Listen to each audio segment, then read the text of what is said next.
I'm going to be presenting today about our Nature on Prescription project. So the title of this presentation is Developing a Nature on Prescription Handbook for People with Common Mental Health Conditions. And I'll also then be touching briefly on how we are evaluating how to deliver green social prescribing. I've got 12 slides and then we will have questions towards the end. My name's Harriet Hunt. I am based here at the centre, and this presentation was built with my colleagues James Fulham, Becca Lovell, and Professors Karen Husk and Ruth Garside. So the Nature on Prescription programme was built on the findings of a series of systematic and realist reviews by our research group, which identified a lack of high quality evidence for effectiveness of nature-based mental health interventions and indeed social prescribing more widely. So qualitative findings did suggest there was a broad satisfaction with nature-based interventions and perceived participant benefits in terms of mental health well-being, mental health and well-being, but the robust, consistent evidence for effectiveness was lacking. So this is made for, and many of you will find this familiar, this is a tricky situation where activity in the sector has moved ahead of evidence. And there are linked issues around this emerging around safety and confidence in effectiveness. So that's a question that comes up quite regularly. So there was a strong demand for clearly identifying what actually works and specifically creating practical guidance, which is the rationale behind this handbook. So the handbook is about nature on prescription and how it can be used to support people's mental health specifically. And the aim is to make evidence-based suggestions, so very much embedded in what we know already, but in practical ways for how to develop and implement high quality schemes in the social prescribing environment. So our objective for the handbook was to co-create this, to make it meaningful and work with providers and people interested in providing nature on prescription. Again, as I've said, embedded in that existing research, but then being practical, user-friendly and adaptable. So we built on our evidence reviews already conducted, and one of these particularly took a realist approach, looking at how to identify what works for whom, why, and in what circumstances, and also seeking to understand the barriers in making nature on prescription acceptable and sustainable, two really key factors that, again, we've heard a lot through this project. So part of this was through the evidence base, but part of this was also very key, talking to people. And this was through interviews and online workshops with stakeholders that we held over the course of the last few months, all remote working, all during the pandemic, which actually attracted a lot of people and was very popular, very actively engaged with. We had social prescribing link workers, patients, user group representatives, general practitioners, and people from voluntary and community sector.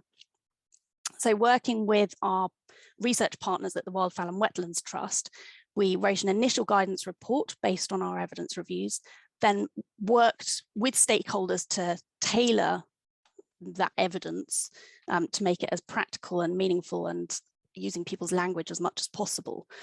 And so from this, we've developed the practical handbook. It's useful for reading online, free to access. We've tested it, made sure the user interface and the sort of stability of access is there. And then we launched the handbook at an online event, which had over 80 people come along. And it's been really popular, and we've had a lot of response back about it, which has been really positive. So the handbook itself, as I said, it's for nature-based providers, but it's also for link workers, GPs, mental health practitioners, researchers, and it's designed to be a living handbook. So we will hopefully develop it over time. And this was one of the quotes that we included throughout the handbook from a GP who is also a nature-based provider. I think the first thing is finding a story that resonates, collecting those case reports and data to help the clinical community and the system understand and recognise the benefits of helping communities and individuals reconnect with nature. So it's that connection which definitely sort of patterns throughout the whole handbook. So a brief overview of the handbook contents here. In the first part, we talk about wider context, so mental health within the UK, social prescribing more generally, and how nature and prescription sits within that. And then in part 2, we talk in a lot more detail about the context and underlying mechanisms of how and why nature and prescription works. In the third part, we talk about monitoring and evaluation, which has been really popular, and there is huge demand. That could have been a project in itself.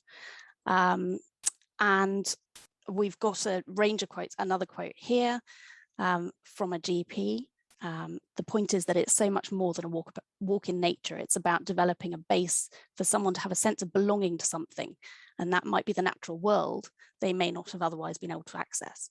So by prescribing it, you're in some way giving it value as a worthy thing to engage with.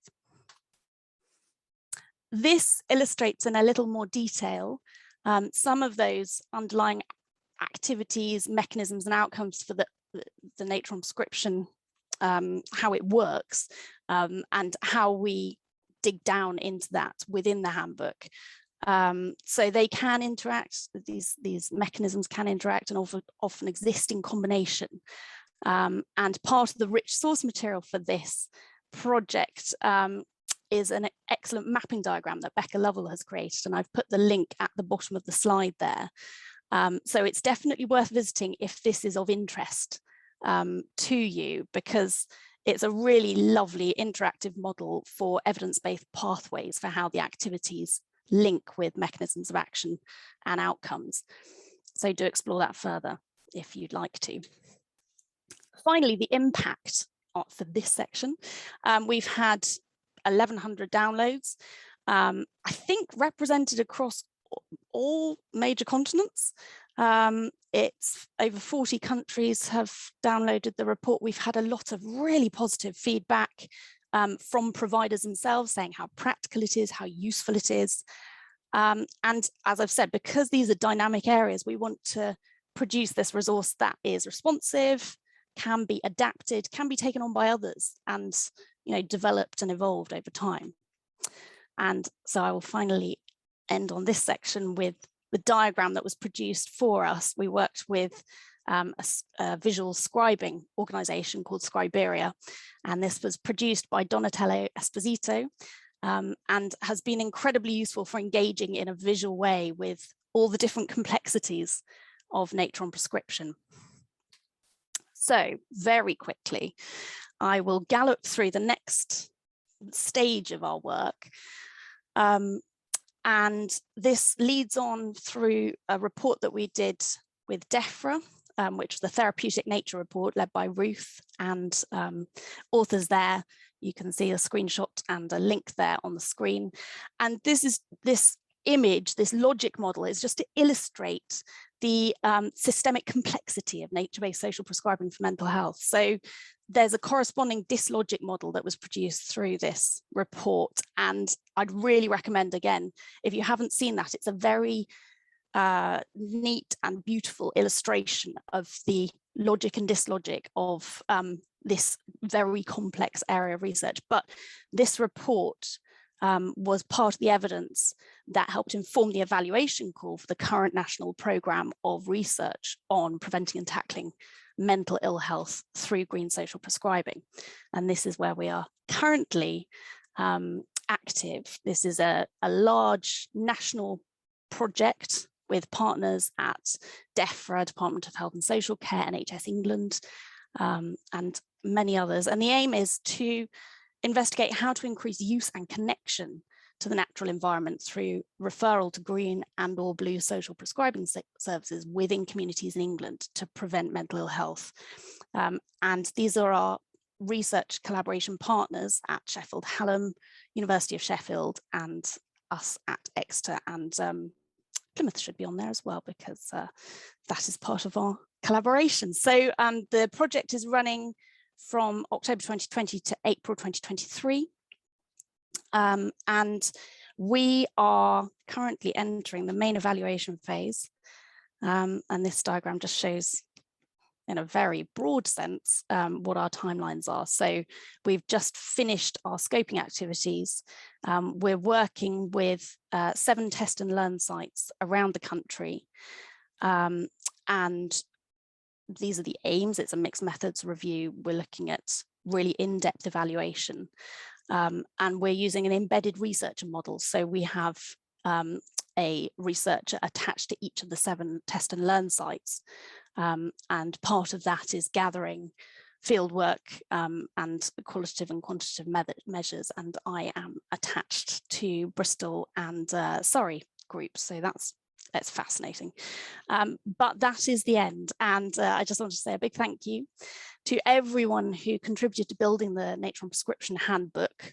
So listed all of them here. These are all people who were happy to be publicly acknowledged.